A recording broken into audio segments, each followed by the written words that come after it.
Fox News alert: 4 police officers shot in the line of duty in 4 separate attacks yesterday. One of them killed in San Antonio, Texas, while writing a ticket in his squad car. The suspect is still on the loose. And a St. Louis officer shot twice in the face in an ambush attack. He's expected to survive. It appears he was targeted because he's a cop. Here's the city's police chief. The officer says he saw the muzzle flashes and felt the glass breaking in his window as the shots came through and struck him in the head. This officer was not involved in a traffic stop. This officer was not trying to pull this car over. This officer was driving down the road and was ambushed by an individual who pointed a gun at him from inside of his car and shot out the police officer's window. That gunman later killed in a shootout with police, and 2 other officers also shot and injured, one in Gladstone, Missouri, and another in Sanibel, Florida. Casey Stiegel is live with us with the very latest on these 4 incidents in a 24-hour period. Really difficult for this country to stomach what's happening out there. Casey? Yeah, Sandra, really just the unthinkable as it pertains to the shooting here in Texas. It happened right near police headquarters in the middle of downtown San Antonio yesterday morning in broad daylight. Investigators say that the 50-year-old officer had executed a traffic stop and was sitting inside his car finishing up paperwork when investigators say a different vehicle pulled up behind the officer. A man jumped out of it, ran up to the squad car, and fired 2 shots, killing Detective Benjamin Marconi. Marconi, a 20-year veteran with the San Antonio Police Department, now officials desperately searching for the person who pulled the trigger. We consider this suspect to be extremely dangerous both to the police and to the public. I think the uniform was the target, and anyone who happened to, first person who happened along was the person that he targeted. San Antonio police have released this photo of what's believed to be the suspect's vehicle and someone they are calling a person of interest. Meantime, over in Missouri, 2 other officers shot yesterday with 2 different departments, separate incidents, one outside Kansas City, the other in St. Louis. Now, those officers are expected to make a full recovery. Both suspects were later shot and killed by police.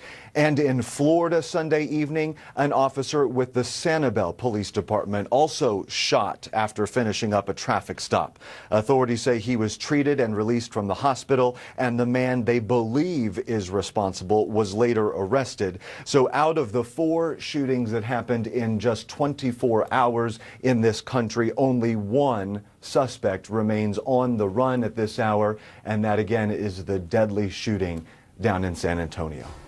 All right, Casey, thank you. Sandra. I want to open it up to the couch, going back to the words of the mayor in St. Louis, saying this gives us a very, very strong idea of how dangerous it is to be a police officer in this country right now. Why do you think this is happening? I think there's so much turmoil, there's so much animosity, and so much of it is misdirected.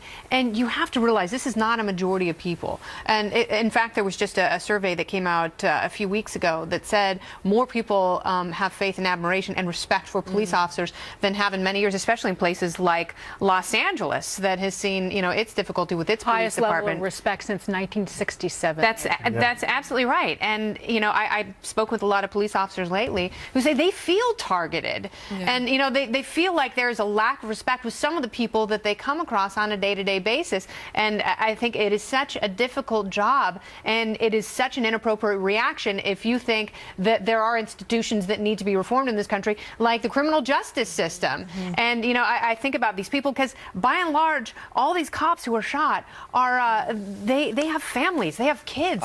We learned about the one officer who was killed in California who just came off maternity leave. Right. And then you have these incidents that may be unrelated, but to law enforcement, they all feel very much And the one same. of those officers in St. Louis, a husband, a father of 3 children, But just to get it to the root of this and for these communities to figure out what to do and how to respond, Adam, is a whole nother thing. We cover this in the field, and every time it's heartbreaking. I mean, it's easy to blame social media, but it really is kind of the root of the problem in a lot of these cases, because a lot of misinformation gets out there. A lot of people if you are frustrated with the department or with an officer in particular, you don't take it out on the entire industry. And I have a lot of friends that I grew up with that are police officers, guys that I work with now that I've met at Fox. I know you guys do too.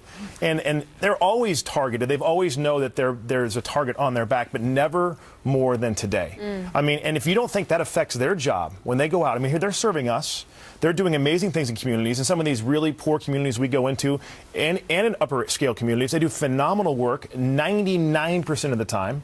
And it's unfortunate that the few times that it doesn't go right, for whatever reason, that gets exasperated.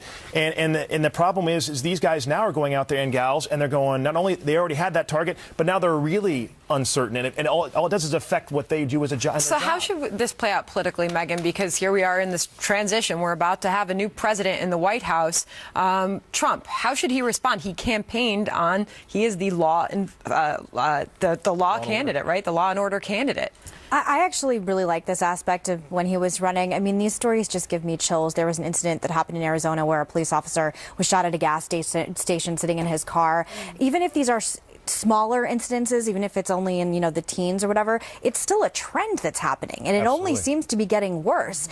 And for me, I would like some responsibility in the media when they completely vilify all police officers when unfortunate incidents happen and it's just 0 to 700, and then all of a sudden you have to have a hashtag like Blue Lives Matter to show that not all of us feel the same way about all police officers having, whatever, a certain agenda. So for me, if I were President Trump, I would start with the media. For those who are opposed or complain, like I have a friend that complained about police officers to me a few weeks ago, and I said to him, so what's your response then? What do you want to happen? Yeah. Do you want them to go away? I mean, there's no.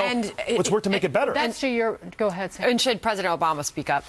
Everybody should speak up who hasn't spoken up so far, who has contributed to the quite frankly, these negative feelings against police departments. You know what? Blue lives do matter because we need the blue to protect all of us, whether we're white, black, any ethnicity, any race in this country. The police are there for us, period. Well said. We'll leave it there. A showdown looming as officials from a growing number of cities say they will defy President-elect Trump on immigration, putting billions in federal funding at risk. What Mr. Trump's team is saying, that's next.